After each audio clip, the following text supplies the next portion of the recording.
Tommy Rex, and you're listening to today's Boondoggle. This is Mark Metcalf, and you are listening to today's Boondoggle with Bailey on Domain Cleveland Radio. You are listening to today's Boondoggle with Bailey on Domain Cleveland Radio. Yes, Kato Kalin listens to this all the time. Welcome to today's Boondoggle. Now, here's your host.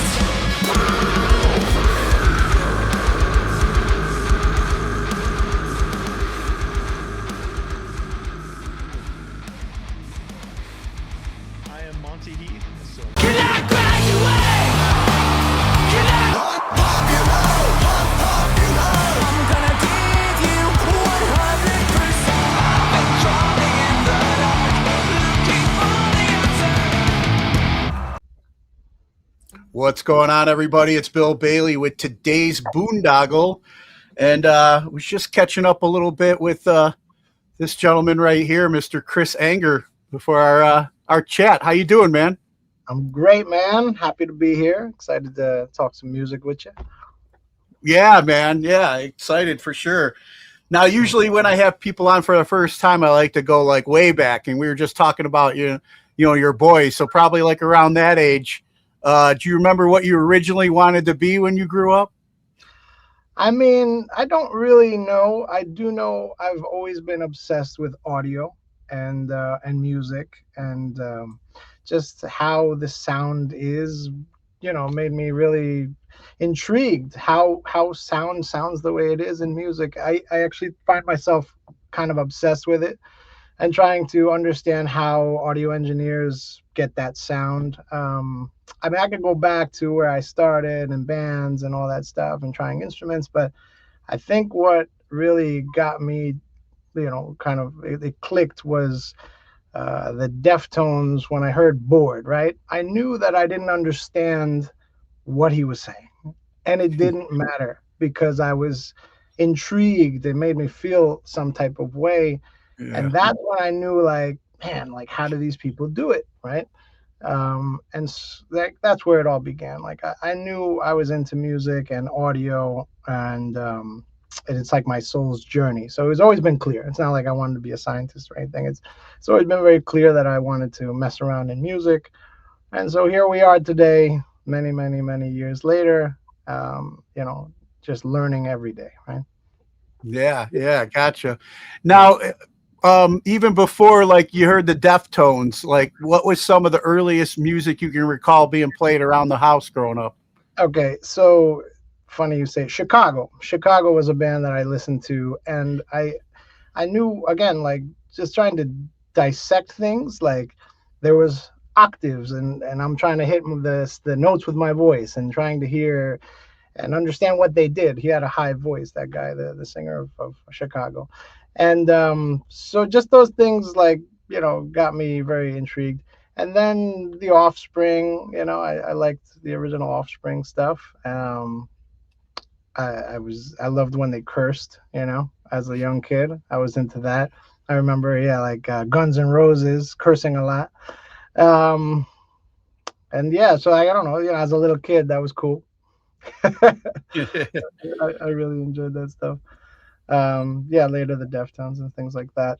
Yeah, man, that's it. Yeah, I remember, like, same thing. When I first started hearing, like, curse words, I think it was like maybe like for me, Motley Crue, but then like NWA and gangster rap started coming out too, and I was just like, "Yo, what are they talking about?" Yeah, man. I mean, it's badass when you're a kid, and it's like crossing the line, and you dig it, right? Yeah. That rebel inside of you. Oh yeah. I mean, I got very much into hip hop as well. I mean, I'm all over the board with music, to be honest. It's just, I say genres are moods, right? It caters to different moods and feelings of your life, right? Different genres. So I'm just touching, like, it's the tip of the iceberg right now for me, with heavy music. I mean, I was into it younger, but like, I do Spanish music and hip hop and R&B and all types of stuff. So I mean, we could talk about all that, Yeah. Now, you mentioned too, like, playing in bands. When did that kind of like? When did you get attracted to that and, like, actually, learning music?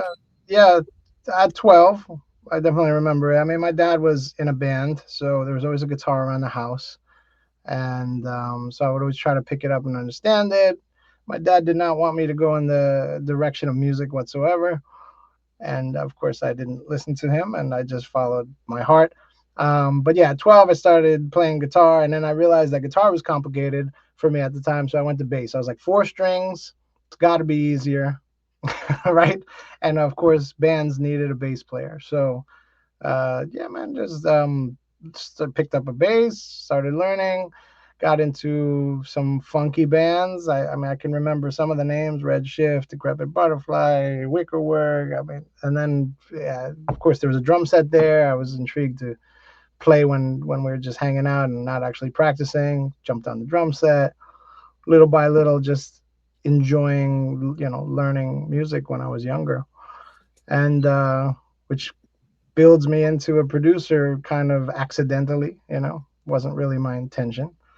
Um, and that's it, man. So yeah, just countless bands. I mean, bands, local bands and stuff like that. Battle of the Band bands, cover bands, Spanish bands. Turned into a drummer. It's into a Latin band that I didn't even understand the language, and I enjoyed playing. And so yeah, I mean, it's musical upbringing completely, to get to where we are right now.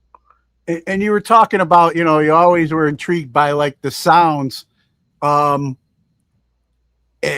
you were learning bass and drums, but the producer thing wasn't, originally on your radar, but that play a role in, that wanting to learn about how the sounds are made a certain way. Did that kind of play a role in you looking into that direction? Yeah. Why does it make us feel the way it does, right? Like, and how is it achieved? That is ridiculous for me. I mean, again, I'm nowhere near where I'd like to be in music as an audio engineer, as a producer. I'm just learning every day. And yeah, I mean, all that was, it helped me kind of develop, listening, learning the instruments, understanding the recording process. I had a studio across the street from my house. It's called the Carriage House Studio in Stamford, Connecticut. And my best buddy, his name was Ian, his father owned it. And this studio is pretty world-renowned. And they had fabulous artists come in there. Diana Ross, the Deftones recorded there, Wu-Tang. I mean, just endless groups have gone through there. And I was a little kid playing video games while these groups were coming in and recording. And then that was, of course, the first place that I recorded, and was, watching the engineer do his thing. And I guess unconsciously, while I was kind of picking my nose and playing video games on the side, it was kind of like something really intriguing to me. So yeah, that definitely played a big role in my upbringing in music and where I am. But again, it wasn't intentional.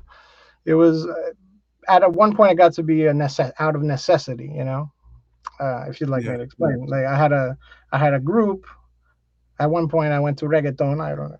For some reason I'm very attracted to that style of music. I know it's weird, but I went down that world because it was, again, just exciting to me to test my ability to see if I can actually produce it. And I remember I had two guys who were artists named Lázaro y Calibre, and we would go to different studios and we'd sound like shit.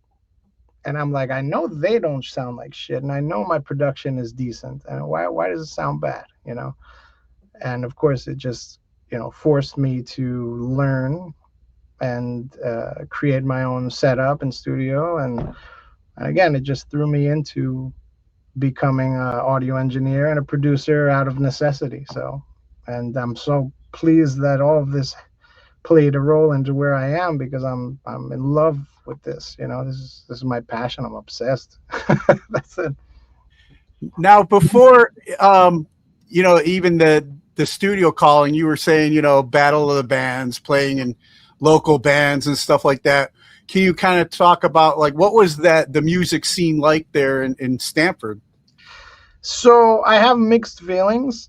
Although there was a lot of great artists, and there are still. I mean, I filled my studio with them every day of the week. When I was just being an engineer, I was recording them later before I moved here. And but yeah, no, there was awesome talent, but I also felt like the infrastructure was against us as artists.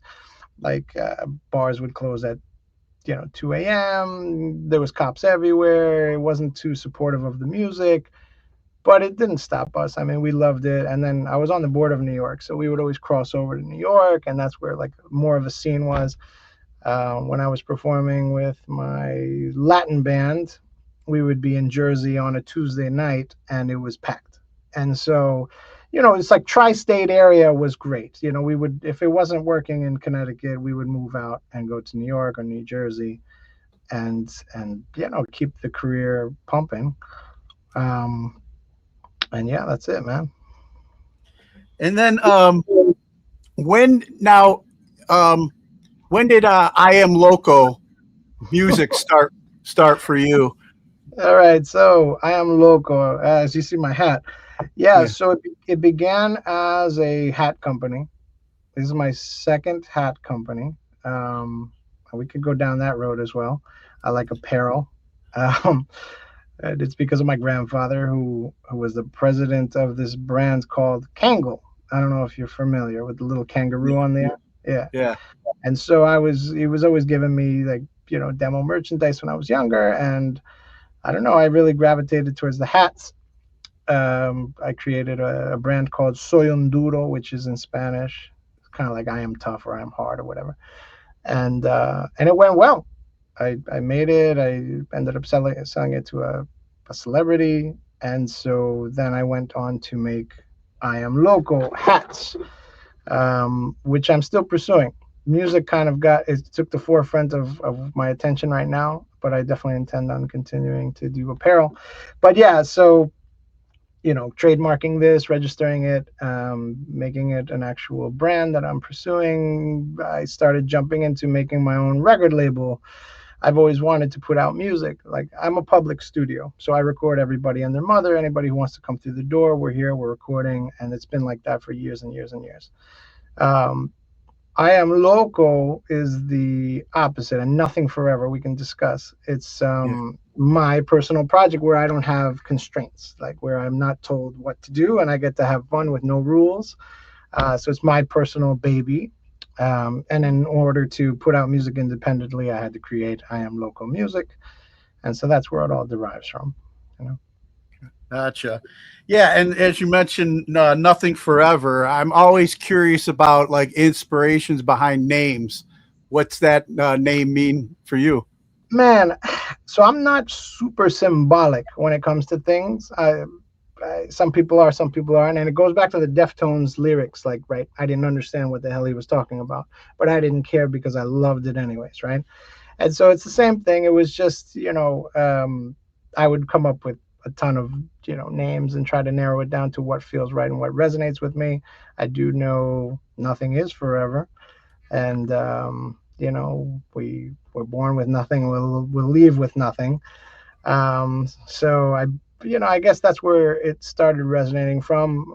I then do the search to make sure, I'm not stealing somebody's name. And so, Nothing Forever, it's the name of the producer project, right? This is my producer project. I had to put a name on it, so that's where it all began. So I Am Local Music is the label, and Nothing Forever is the project name. Gotcha. And I was listening to some of the music that you've created under this banner. Tell me a little bit about your single Labyrinth.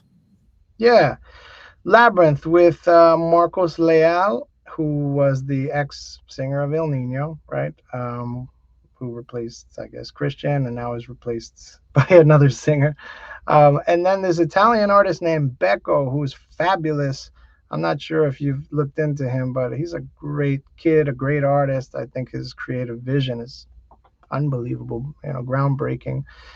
He's another independent artist. And so Nothing Forever, the whole, like, it started just me, again, wanting to do my thing without boundaries. And then it became, let me do something completely different, in the sense that everybody is streaming music, right? And nobody actually owns it anymore. And that bothers me.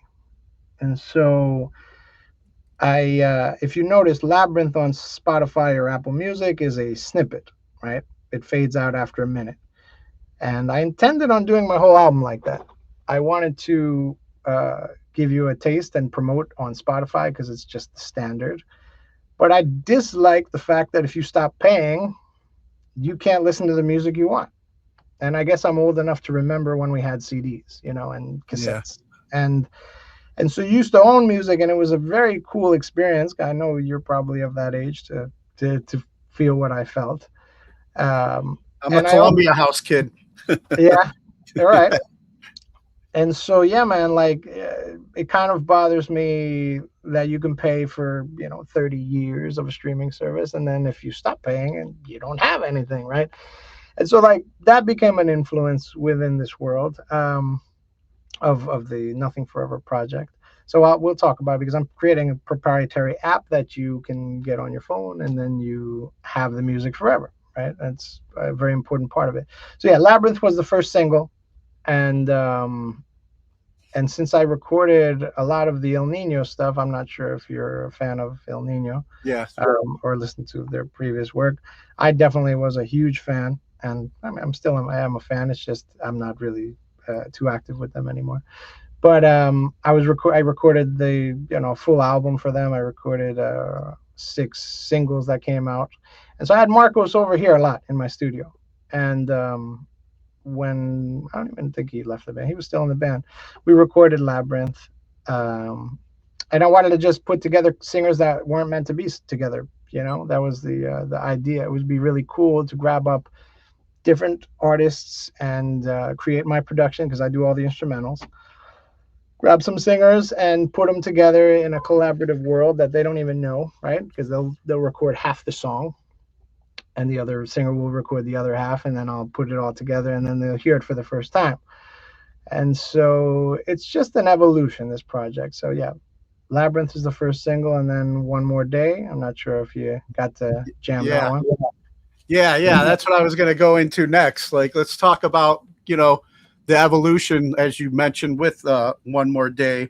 I really love the music video.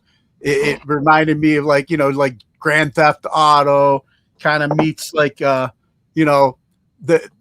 a theme kind of in both. I noticed in both the videos with the whole metaverse, putting on the glasses and getting sucked into that that world, And at the end of the One More Day, it seems like almost like, I mean, I'm a tinfoil hat guy, so I'm like, reading all kinds of things into the messaging, and maybe I'm reading too much, but there was like this mark of the beast symbology thing in the end of the video and everything. And I don't know, I'll let you explain it, I mean, yeah, we're living in a wild world, and all the discussions on podcasts of, is this a simulation? Maybe, I really, it could be anything. I'm open-minded. I'm not going to say that, I'm stuck to a certain belief, and just exploring this and growing.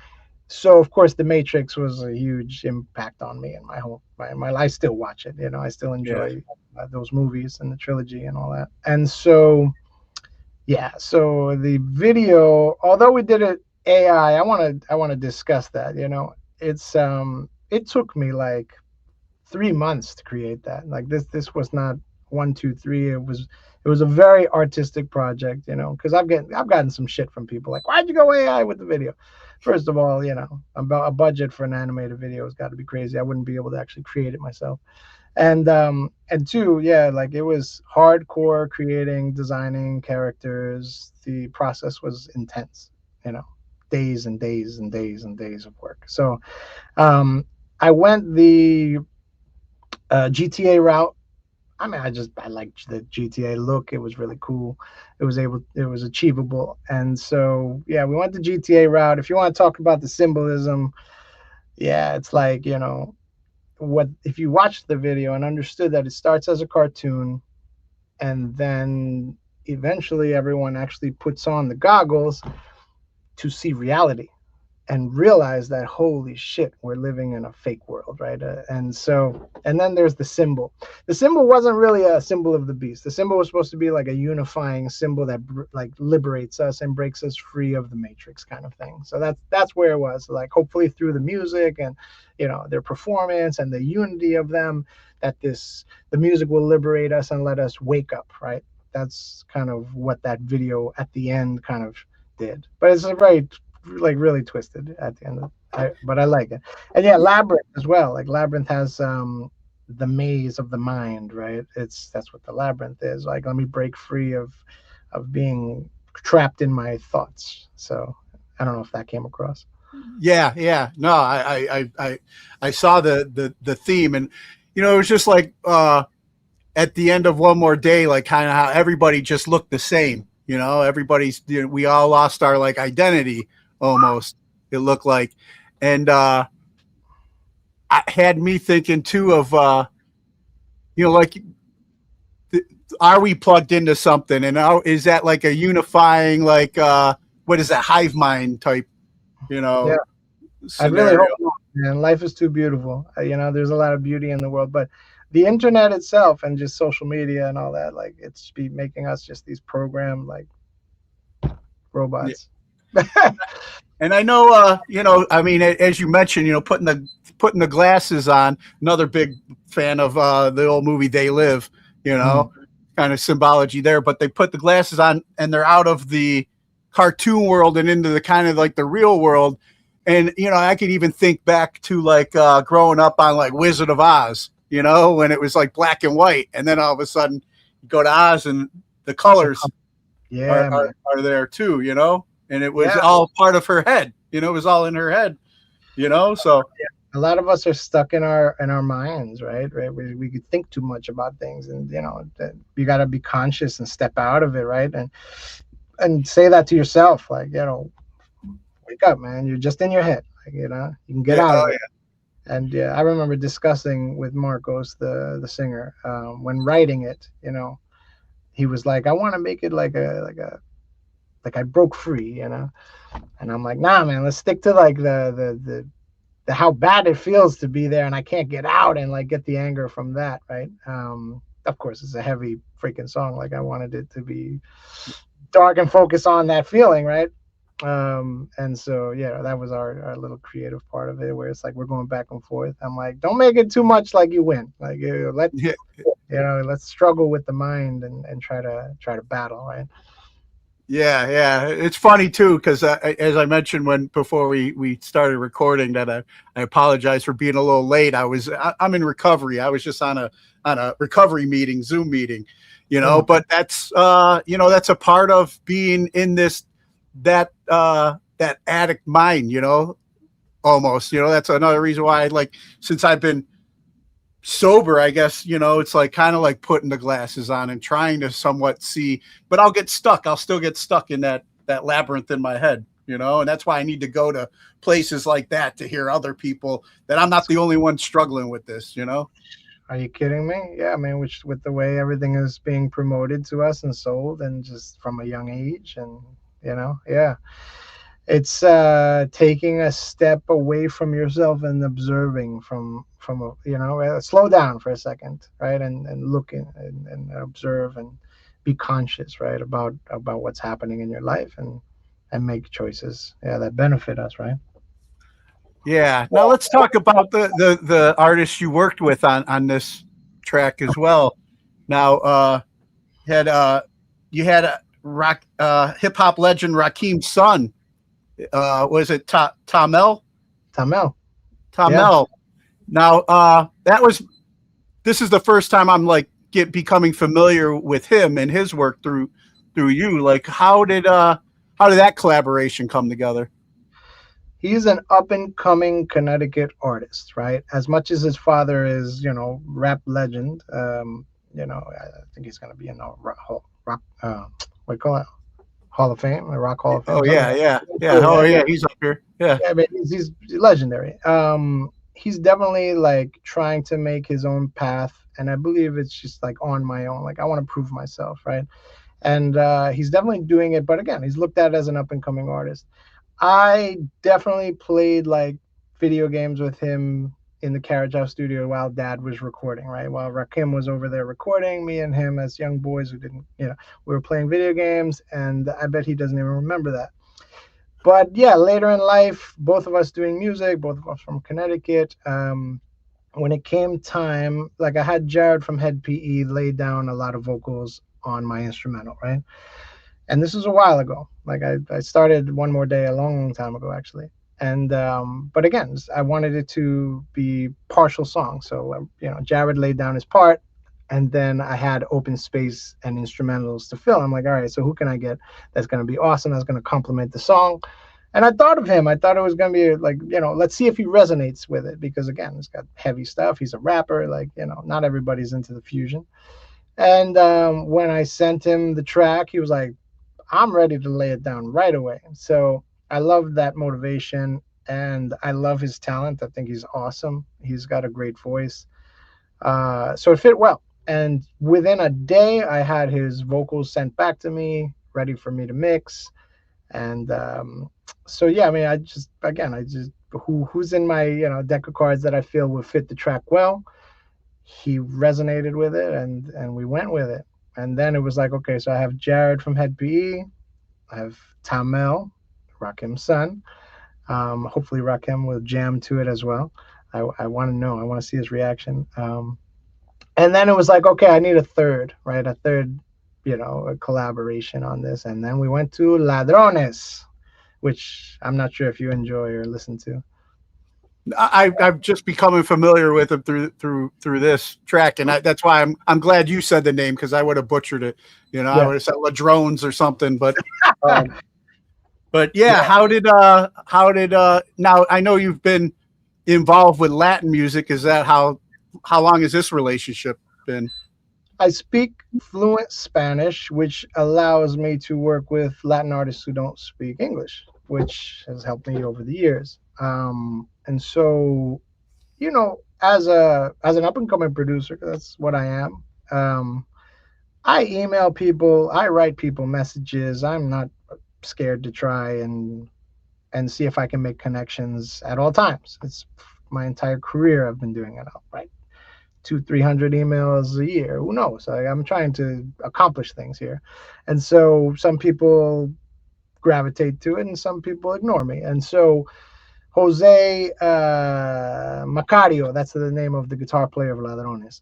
I wrote to him and I expressed interest in, I have this track, and if he'd be interested in taking a listen. I referenced one of my songs with El Nino to show him my work, which was Mascara. I don't know if you've heard that song, it's a pretty heavy single. He was familiar with it and loved it and was like, fuck yeah, I'll be part of it, which is great. I was able to send the files with the vocals of Tamel and Jared of Head PE over to him. And he wasn't on tour. I was like in the studio at the time, which was great.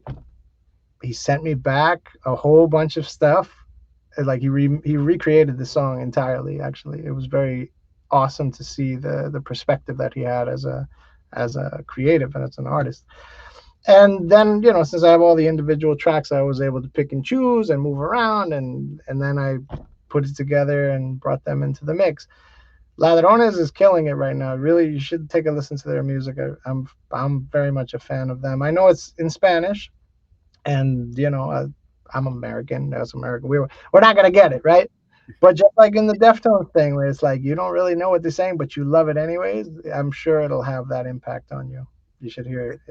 They have a lot of great. I'm a big Madball fan. From New York hardcore scene. Yeah, and they got some Spanish vocal songs, that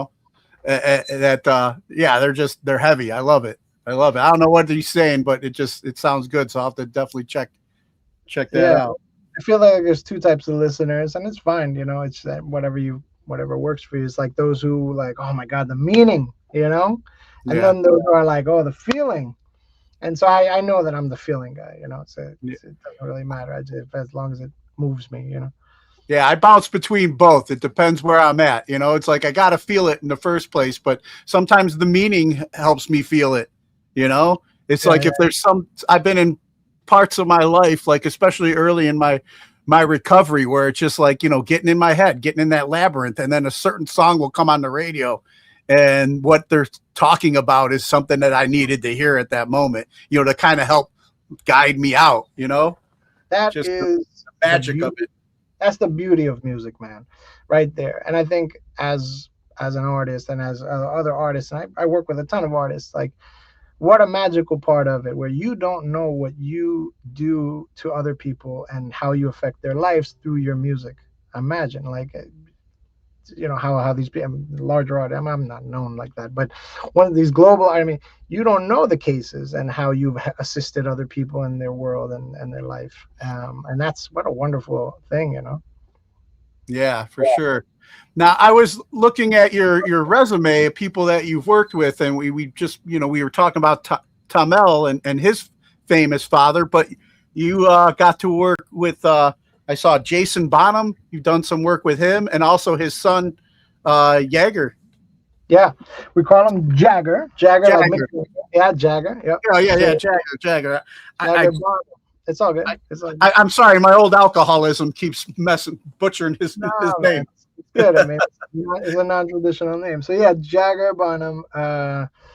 He was kind of local here, around where I'm at in Florida, and I don't know. He showed up one night to some other artist's session. So again, I'm a public studio, so I was recording somebody, and I guess it was Jagger's friend.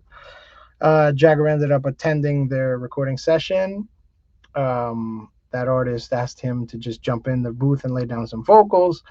He ended up doing that. We ended up clicking, and he enjoyed listening to how he sounded in my studio. And then we just started recording straight from there all of his musical journey, which used to be rap, then it went to punk rock, and now it's very heavy. His band name, Hollow Pact. I'm not sure if you've seen them, but they're fabulous, and they just did Warped Tour.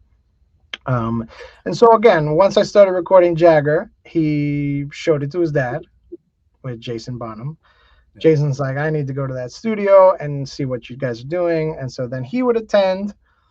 And although the father-son dynamic wasn't really great for Jagger's project, I mean, sometimes it was, but we realized that it's best for Jagger to record alone, and then for me to work with Jason on our own, you know, me and him on just working together in music. Now, if you didn't realize or know, Jason is an awesome producer, not just a drummer, and it's not just the name because it comes from John Bonham. It's in their blood. They blow me away. They're super talented people, very creative. And so, yeah, I got to work next to Jason Bonham on all of Jagger's first album, where he would be very involved in the production and in the just ideas, and he was quick. And I was like, you know, I asked him, I was like, I know you're a drummer, but like, you're a really great producer, like, you know. And he's like, you know, the most time I've ever spent in the studio has been with you, he said. I'm like, Jesus Christ, this guy's amazing. So anyways, we worked side by side for a couple of years on just a lot of the Jagger music. Since then, Jagger's moved to LA. So I lost him, you know, and we finished our project. I believe it was called Heart of Thorns, the album from Hollow Pact. It's funny too, because, you know, I don't know why I keep flipping and butchering his name, because I had Jagger on the podcast and we were talking about Heart of Thorns when that was getting released too. That's cool, man. You know, and yeah, he corrected me as well when I you know, I don't know, that was just, Jagger used to get me in a lot of trouble back in the day. So exactly. No, me too, man. I'm pretty sure most people. Yeah, I don't mess with that anymore. But yeah, so Jagger, man, it was awesome working with. You know what? To be honest, I have maybe 20 to 30 songs in my computer here that nobody's ever heard, and probably nobody will ever hear. It's the same thing with El Nino, actually. That's a very interesting thing that we can discuss if you'd like to. I have a full album from them that nobody will ever hear. Yeah, let's talk a little bit about that because it sounds like you had a long-term relationship with them back in the day. I mean, when I was, if you want to bring it back to the kid stuff, like, yeah, I was younger. I attended concerts. I was a street teamer for Victory Records, Immortal Records. And so, Okay, yeah, Victory. yeah, my buddy, yeah, exactly. When you mentioned the hardcore stuff, Yeah. so I was very much into Victory. My best friend was with a brand called Streetwise. They were a promotion company. And so we were both street teamers, right? That was our thing. That was the way we got into concerts. And so he was doing El Nino and I was doing 30 Seconds to Mars and whatever. So we go to a bunch of El Nino concerts at this place called I forget it, Old Bridge, New Jersey. That's all I remember. But a small club, and I just fell in love with the El Nino sound. I was 15, 16, and that just made such an impact on me. They were a machine, they were young and killing it. And so it was just inside of me, like, to later in life want to try to approach them. And so when I had the opportunity and I was composing metal, I said, let me just, I compose every day of my life. It's just what I do. So I'm a producer, engineer. I compose music. I play 5 instruments. So I said to myself, like, let me try to make some instrumentals as a fan of what I would want to hear from the band, right? And so I just composed them and said, maybe someday I'll get to show them to these guys. And, I went to a concert. I met them. I had my hat company. They liked my hats. I gave them my hats as some promotional thing, and we kept in touch. And then I'm like, hey, I don't know if you guys know that I'm a music producer, and I have some songs I would love to show you, And I showed them some of my instrumentals that I would make, demos, and they were into it. So, because again, as a deep, true fan of them, I knew what the essence was. I knew what I fell in love with as a fan, right? And what I would want to hear more of.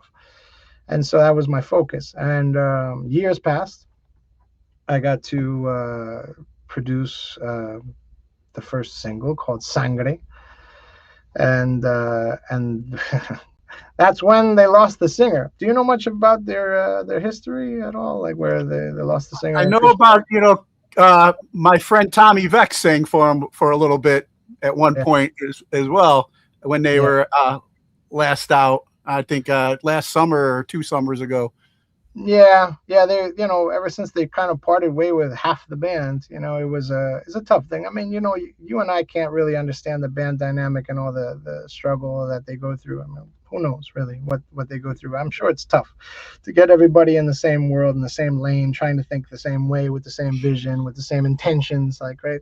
That's got to be very tough. So either way, once I got to produce the band that I've always wanted to produce, they're like, yeah, by the way, we're introducing a new singer, and now it's your job to rebrand the band with the new singer. And I'm like, fuck, I didn't want that. Like, I was like, it was my dream to work with the original members, right? Either way, so yeah, I recorded, 6 singles that all came out, and with the new singer Marcos Leal. Eventually he parted ways, but we have a mystery album here in my system that I would hope that someday somehow gets released, because it was a lot of great work, man. It was just super heavy and fun and awesome modern stuff that I poured my heart into, and it was supposed to be called Immortals. That was the name of the album, or it was an EP or something. But either way, I mean, it's just an interesting thing to have these songs and know that maybe nobody will ever hear them. Same for Jagger, like, it's just the evolution. He'll never want to put out his pop punk stuff, right, or his rap stuff. But it's super cool to have it here, And I jam it myself, in the backyard. Yeah. And you're talking Victory Records, and I got familiar with them from the Cleveland hardcore scene. Bands like Ringworm and Integrity. It's my old roommate Frank Novinik played for Integrity and Ringworm, and now he's part of a Connecticut famous hardcore band, Hatebreed. Oh, of course, we all know Hatebreed. Yeah. So I got familiar with Victory way back then, with those guys and stuff. So he definitely took me back there. Cassette tapes, man, passing them out. They would send a box. Or I the mean, compilations they would put out, the victory comps. So you get to which hear a little bit of everybody on there. and this is why I'm doing Nothing Forever. It's because that was such an awesome thing to me, getting a whole bunch of bands and different sounds and genres on one, well, not genres, but I mean different sounds, on one album. I promoted that album called Straight Up from Immortal Records, which was a tribute to the singer of Snot, right? When he died. And again, that concept of and again, working in the rap world, the concept of the mixtape, was such a big thing where it's like they would just grab artists and put them all on one side. And it was a great, awesome CD that maybe didn't really exist officially, but you'd buy bootleg. And so I'm going with that concept with Nothing Forever. I'm grabbing up artists, and it just happens to be that I'm grabbing up as many legendary nu metal dudes and heavy music guys with the younger generation, and without them knowing, I'm putting them together because I'm asking them to sing half the song and the other half, and I'm fusing it together for this project and putting it out as a mixtape format in the form of an application that you download and have forever, Nice. Yeah. So that's Now, my vision. talk about a little bit more about the application, like how this concept came together for you. I know you're a big fan of owning the music again as well, but how where we're at with technology and stuff, how did this thing come together for you? Where we are in technology is that in order to put music out nowadays, they require you to sign a thing where you're allowing AI to remix your stuff and do whatever they want. And it's BS, man. From where we come from the business model of the industry, things were good. Selling CDs and shit like that. Money was being made. Things were rocking. But I mean, you can't deny technology. So fine, we're going to the streaming world. But again, the fact that you can't own your music catalog and you pay for years, you can pay thousands and thousands of dollars and own nothing at the end of it. That's bullshit. So I feel like doing the app was the right move, direct to consumer, and you keep it forever. You download it as files that you can access like a little app. Funny because I'm old, it's going to look like Winamp. Do you remember Winamp? Okay, yeah. And as a young kid messing with audio, it has a graphic EQ where you can customize it and have fun with it. I felt like that was really just something cool for the audience to be able to interact with the music. And so, yeah, it's a application, just like any app on your phone. You download it. It's a player, and it has this tracks separately. It has a graphic EQ that you can mess with it. And you just have it forever as a player. It works online or offline, so meaning you don't have to have internet to use it because it'll be stored to the back folder of your phone.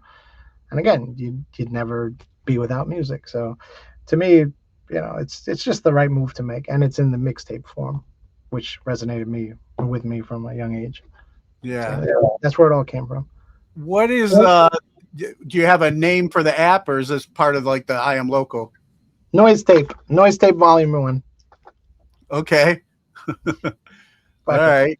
Yeah. So is it available yet, or no? No. So you're catching me just right in the beginning. So I've only released 2 songs, Labyrinth and One More Day. My third single is God's Game from Hyro the Hero.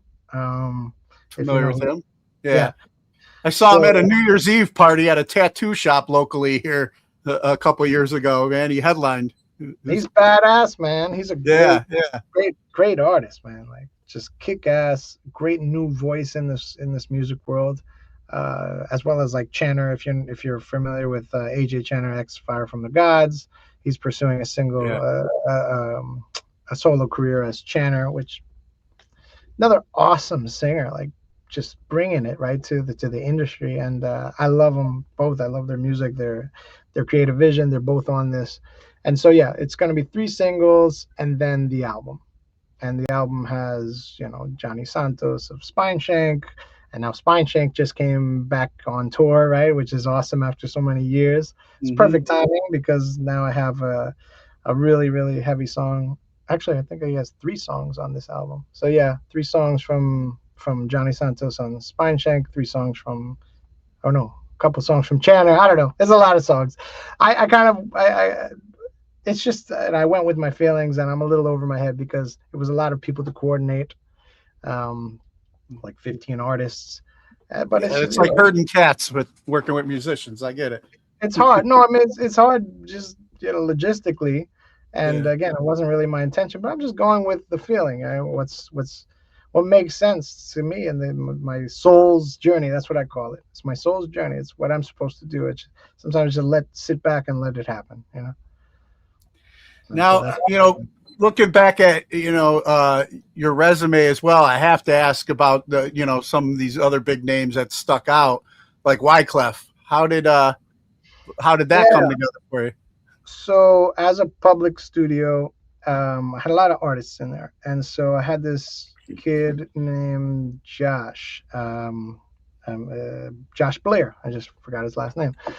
His father was Jerry Blair, who I think is ex-VP of Capitol Records, and so unfortunately he died during COVID. But before that, he was very involved with Wyclef. I'm not sure if he was a tour manager or some other promoter. He was with Mariah Carey. This guy was a very big industry agent. And he's the father of this kid. So I mastered this kid's album, and he was fabulous. He was an EDM producer, so good. And working with them, they knew I was into the Latin music. Wyclef just happens to cross over in Latin, right? With Shakira, right? That one. And so I noticed I was following him on Instagram, and I was like, "You guys are going to Wyclef's studio. Why didn't you invite me, man?" And they're like, "You know what? You're right. Prepare music, and we'll call you like within the hour, and we're just gonna go to his studio because his studio is in Jersey." And so I prepared a USB with 18 songs, instrumental, a cappella, and mix. Of stuff that I was working on, stuff that would make sense with Wyclef, and went to his studio, where Wyclef was recording this artist named Farina. So he was producing a female Latin artist, and they were doing really cool stuff. I was able to interrupt their session and show what I got, and that was that was a very intimidating moment. But luckily, they were dancing in the studio, put my music on, and they started really vibing with it. Wyclef started playing keyboard to it, and I was then invited the next day back to be a fill-in engineer. And so, I had to, shadow their current engineers, see what their workflow, and then I was recording with Wyclef. So, that's how it started. It was just, how the music world went for me, and brought in by some contacts and friends, and luckily the music spoke for itself, and he dug it. I really would love to keep working with him. I don't really have contact anymore with him, but that's it. That's where it all began. Nice. And I have to ask about this one because I was a big Van Halen fan growing up, but Sammy Hagar, how did that come together? This was very brief. It was just because I was working with Jason Bonham, and if you know, Jason Bonham was the drummer of his project. Was it The Circle? I don't know what the name of it was, or maybe it was just Sammy Hagar. I don't know what it was, but either way, he just booked studio time with me, and I said yes, okay. Well, I don't know what we're working on, and he brings in Mas Tequila, right? I think that was the name of the song. And he's like, "Look, I need you to remake part of this song, and I know you're a skilled engineer and producer, and like we don't have the files for it, and we need to perform it live, and this, that, and the other." So he roped me into an awesome project, which was working on their live performance stuff and recreating one of their songs in individual tracks, and kind of breathing it a new, fresh, modern sound, life into it, and it was awesome. And then they used it live. I was invited to watch it being performed here, and it was like West Palm Beach, and so I got to see my creation be part of their show. And so even though it's a very small, minuscule, part of working with them, it was major for me. Yeah, it's still a bullet point on that resume, man. Sure. I couldn't stay away from that. Yeah, I mean, it's like awesome. Exactly. Yeah, so that's where that comes from. So getting back to the compilation concept and the app. So this compilation that you're working on, I forgot what was the name of the next single. That's about Noise Tape 1. Yeah, Noise Tape Volume 1. Yeah. okay. Noise Tape Volume 1. Um, when is when are you? Do you have a date set for the release or anything yet? I would say before the end of the year. It's very hard to say. The app is like 3/4 of the way developed, but it's not easy to develop an app that works the way you want it to work. So I'm working with the same guy who actually created the video for One More Day is creating the app for me, and I've been working side by side. I'm also finishing the mixes on most of these songs that are the last couple songs that are on it. So yeah, I would say before the end of the year, but definitely 2026. Now, is that will that be the only way you'll be able to access this mixtape? You're gonna think I'm a fool, but I want to sell physical copies, man. I want to sell vinyl, and I will even put a cassette tape just because I'm weird like that, you know. So I'll have cassette tapes for sale and everything from the website. But yeah, I mean, primarily people would probably enjoy it through this app. Mind you, I do have some people involved with me that are pushing me to put certain songs available in streaming platforms in full length rather than the snippets, which is why I had to, if you noticed, One More Day is a full song. It wasn't the original plan, but it became like they pushed me. They're like, look, you know, it's ladrones and head P. It's got to be a full. You got to make it streamable. And so I bent and I did this one as one of the full length songs on streaming platforms. But it's not gonna I'm not gonna put all of it out on streaming because I really don't like the streaming the business model. You know how it all works. Doesn't really help you know, independent artists. I'm not really for it, and then you don't own it as as the consumer. It doesn't really work for me. So yeah, that's why I'm going in this direction: direct to consumer app, physical copies, etc., etc. No, I feel you there. I don't think you're a fool. I love having something tangible. Like I like your app concept and being able to, you'll own that as well. But I'm old school, like vinyl. Put the headphones on and play from front to back and just go on a journey while you're checking out the artwork or reading the lyrics and stuff like that. Those were the days. Dave Grohl, and I don't know if it was a documentary or an interview, he was like, those who didn't have that that moment that we lived where you didn't have access to the artists, like it was to think that you'd buy tickets and actually be in the same room with them was like such a magical thing because they were very exclusive to compare to nowadays. Like, artists have to write back to comments on Instagram, right? Things like that. Like they're so accessible. And although that's, I guess that's cool in a sense, but like, I guess that mystery of an artist was part of the magic, when you buy the album and read the liner notes and stuff like that, right? Wasn't that a cool thing? So I guess just that impact on me makes me want to keep it alive in a sense, but in 2026, Yeah, and I think back too is just like this day and age that we live in, almost going back to kind of like your music videos. We're just bombarded with so much, getting stuck in our heads. Sometimes we're forced there because so much is coming at us that when I look back at the day when I grew up with just putting the headphones on and listening to an album, that was maybe the closest I got to like a prayer or meditation, type of, just that peace and being in the moment and that calm, so. My morbid self wants to say that that's all by design, brother.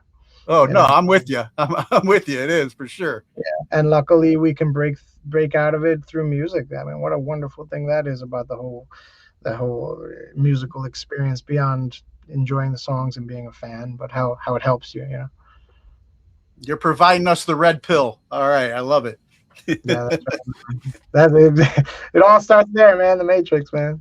Yeah. Help us unplug, man, and just get back into the moment. That's the thing, man. Just try and enjoy, time is something that, it goes fast. But if we just focus on the moment, you know. Yeah. That's all we got right now. This conversation's all we got right now. Take a you step know? back, be present, and yeah, be grateful of the moment, exactly, and what we have. Yeah. Now, before we get ready and wrap up, I want to ask you a couple questions that I normally ask my guests that I have on here. And you this one should be good. I know you talked about, you know, like the music that inspired you growing up, but with all these independent artists that you get to work with and listen to today, who are the top 3 that you're listening to right now? Definitely Ladrones. They're killing it for me. I really recommend you go check them out. Um, and I'm like, it's hard to say, man. I'm like the old school head too. That was like stubborn. Like nothing's gonna sound better than when it came the second album. You know, I still listen to Deftones. I still listen to original Head PE. Like that was super important to me, and to me, like it, you know, it just never sounded the same. And most I look at most artists like that as well. Like, you know, first 2 albums are fucking amazing, and then they get infiltrated by maybe producers or the business, and then they start making decisions that aren't based on that feeling from the beginning. But yeah, so Ladrones, as far as new artists, Becco, man, you got to check him out. Becko, the guy from Italy. He sings in English, so you can understand it. And he just constantly puts out music, but he's fabulous just because he's not in the US. Like he's not following everybody. That's another thing. Like, I'm not dogging anybody, but like trying to be like other people and trying to make the sound like other people, right? Other groups, bands and stuff. Like that's not where I'm from. Like, you know, I love the fact that you put on a second of Korn and you know it's Korn, right? You don't say, wow, that sounds like blah, blah. And same with, you know, Deftones and, you know, Limp Bizkit and Happy. All these bands that I grew up enjoying was like, they all kind of worked in the same world of heavy music, but they had that separation, right? And you know, that's a very important thing to me. So if I listen to an up and coming artist, like I want to hear them and say, without a doubt, that's blah, blah, blah. You know, that I love their sound. It's so unique, right? Very important to me. So yeah, you asked for 3. I don't know 3. I give you those 2. Ladrones and Becco. All right. And then 3 people who've inspired you and you can credit for making you the person you are today. Man. I know my like relationship with Jason Bonham it's only kind of recent, like last maybe 4 years. But I learned so much with that man sitting next to him and working here in my studio that I can't even. So many natural things that, for example, right, as a drummer, right, he would be like, look, the drums should be a little ahead right before the song's about to, right before the measure, before it hits the chorus, right? Because the drummer himself knows the chorus is coming and he's going to get excited, right? So he would actually speed up a little bit, knowing that you feel his natural excitement, right? Those things didn't go through my mind, even though I'm a drummer, right? But like to intentionally make those changes in my world of production, like, there was so many spot on things that man brought to my life. I'm so grateful of him. And then, you know, what did you ask? People who've made an impact? I mean, I can tell you influences, but I don't think that's what you're asking. What are you asking? Yeah, who people who've inspired you and you can credit for making you who you are today. Yeah, Jared of Head PE, or just Head PE themselves as the original band. Wes Gear, right? He's the guitar player, original guitar player of Head PE. Super revolutionary with that guitar. Ridiculous the way that he manipulated the sound to sound the way it did. And again, that triggered me to be like, how the fuck does it sound like that? Like, how does he get it to sound with the wah pedal and all that, right? So that was cool. I would say Korn. I don't want to be so generic, but Korn was amazing. They got me onto the 7-string guitar very early. I dreamt of having a 7-string guitar. I got like thicker gauge strings on my 6-string and restrung it, and I did the neck, the truss rod. I had to adjust the truss rod and make it be able to play like the low tuning like at a young age, because I wasn't able to have a 7-string guitar at the time. They were rare. And so that was a very big influence, like Head. And then, of course, I bought his guitar. his signature guitar, and that's what I've recorded every the last three, I don't know, last six of the Nino songs on, and the whole album, and then all this is all on the head signature Ibanez guitar. So yeah, that was a big one. Nice. Yeah. And then any causes or organizations that you support and encourage other people to check out? Yeah, organization. I mean, my wife works with some. It's for, I don't have the names of it though. It's for dogs in Ecuador that are injured. There's a man who we support that he dedicates his life to saving injured dogs or loose dogs, and he has this huge compound that he takes care of them, and he, of course, he sends us like terrible things, accidents that happen with it, and then he's trying to save them, and so that's the one thing that we donate to. I don't have the name for it, but that's something that we're into. I'm a big dog lover, and so and it hurts to see that type of thing. So yeah, I mean, you can help out as much as you can. You know, it's just, I mean, it's a very niche thing, right? It's Ecuador and dogs, but yeah, that's something that we contribute to. And then any message you have for our military members currently serving overseas? Oof. Man, you don't want to hear my message just because I don't believe in any of it. My father was Vietnam. He was Agent White, infected, and cancer and leukemia because of it. Our whole family struggled.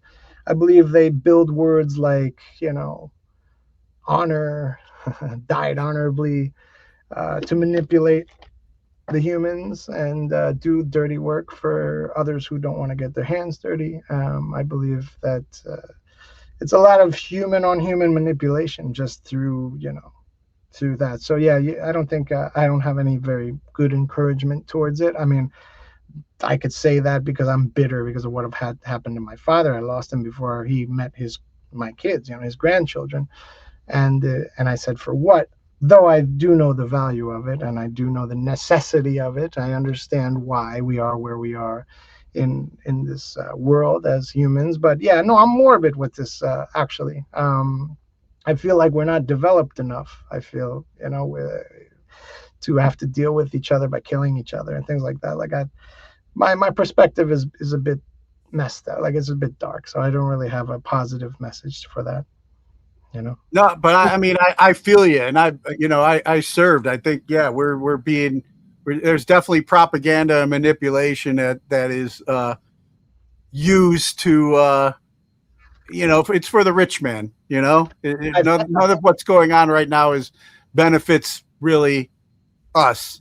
You know, we're painted a picture, but you know, regardless, I thank you for your service because I was definitely brought up that way, and I know, you know, I mean, it could be beneficial to people, you know, it'll help their future after, and, you know, you get benefits and things like that, which will assist you into your next, you know, leg of life, which is a good thing, and it's a positive thing. And like I said, unfortunately, we were all born into this world that's created for us, right? We weren't, it wasn't our choice that things are the way they are, and we're just stuck, you know, in this world the way it is, and we gotta just work with it and accept it. And I think my way of dealing with it is being in my own bubble, unfortunately, you know, creating my own little world that I live in. And I mean, it sucks, but I know that I'm limited on what I can change, unfortunately, and I can at least speak through my music and do my thing and try to make an impact in that way. But yeah, I'm very, very against all of that, man. Well, I mean, I've already gotten a taste of what your impact is, you know, kind of getting us out of the, you know, that world and bringing us back into the moment, you know, as we were talking about now. If we can have some music once again, something tangible to just take us, you know. I know when I was deployed, I loved, you know, the peace I would get from throwing on the headphones and just escaping, you know, for a little bit. So, you know, you're doing your part, man, and I look forward to what's ahead when the full app is ready for us. Yeah, man. Thank you for listening. Thank you for enjoying and spreading the word. I promise not to let any of you guys down. These collaborations are something that they don't exist, between the young artists that are up and coming, those young voices like Hollow Pact and things like that, and Becco, to collab with, a Johnny Santos from Spine Shank and Jared of Head PE. It's a really cool thing. And yeah, no, I want to give you guys nothing but the best. So I thank you for listening in. Now, for any audience members that are new to hearing about what you're doing and what you have going on and want to like follow and support, where would you send them? So currently, since it's a producer project, it's all Chris Anger, right? That's Instagram, Chris Anger. It's chrisanger.com. I'll have a link that's separately for merch and things like that for the project. But right now, this is my producer project, so that's where you'll find it. And Spotify, of course, and Apple Music is under Nothing Forever. And then YouTube is I Am Local Music. So nice. Yeah, there it is. All right, Chris, thank you so much for your time, man. It was great talking with you. Appreciate it, brother. Take care, man. All right, you too. Bye. All right! Listen up! Hold on to your seats. Grab your girls, grab your beers. Hey everybody, this is Charlie from Anthrax, and you are listening to today's Boondoggle. This is Mark Metcalf, and you are listening to today's Boondoggle with Bailey on Domain Cleveland Radio. You are listening to today's Boondoggle with Bailey on Domain Cleveland Radio. Yes, Kato Kalin listens to this all the time. Welcome to today's Boondoggle. Now, here's your host.